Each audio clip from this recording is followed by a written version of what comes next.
Hi, I'm Gina Baird, and I'm going to be talking about the white and blue collar crime that Bill Black was talking about in his video. So, in today's society, the media focuses on blue collar crimes. The media reports about increases in crimes or drops in crime rates, and the basis for this reference is on the rate of crimes such as robbery, rape, vehicle thefts, etc. And all of these are blue collar crimes. White collar crimes, they don't get much attention from the media. The term white collar crime is now synonymous with the range of frauds committed by businesses and government professionals. These crimes are characterized by a violation of trust, and the motivation behind these crimes is financial, to obtain or to avoid losing money, property, or services, or to secure a personal gain or a business advantage. Um, Sociologist Edwin Sutherland, he defined white-collar crime as crime that is committed by a person of respectability and high social status. Uh, Bill Black states in the video, people, when they're talking about crimes, they blame black people and they blame the Latino people.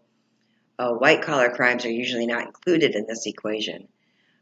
It is estimated that 1 out of 4 households will become a victim of white collar crime at some point. Fraud, which is considered a white collar crime, costs the United States organizations more than $400 billion a year. Businesses, business losses from the executive level is 16 times higher than their employees.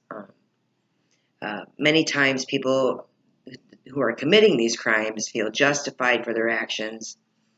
With $400 billion at stake in the United States alone, the cost of white-collar crime is enormous.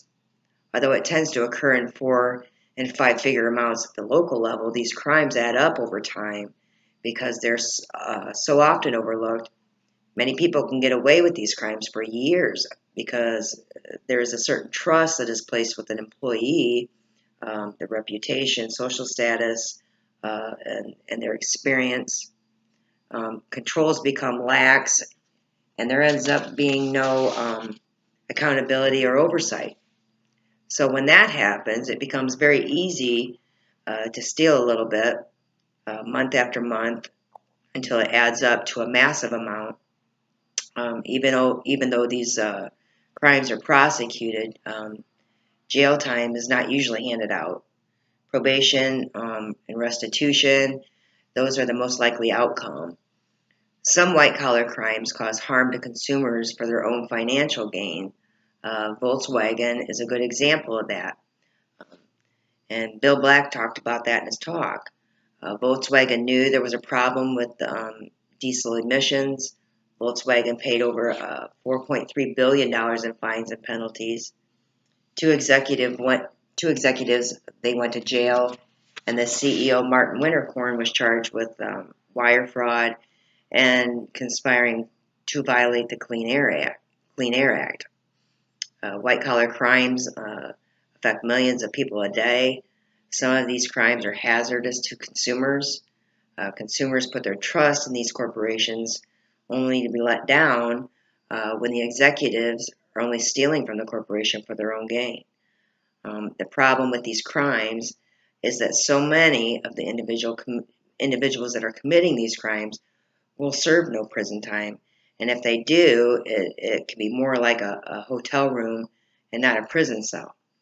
So when there is nothing really to lose and everything to gain, the temptation to commit a white-collar crime grows very strong indeed.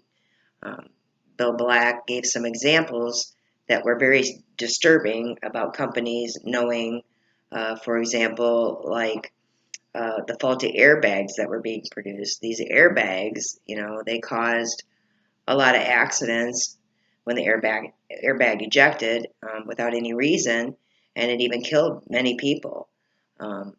This was all for the gain of the executives, getting richer at the cost of us consumers.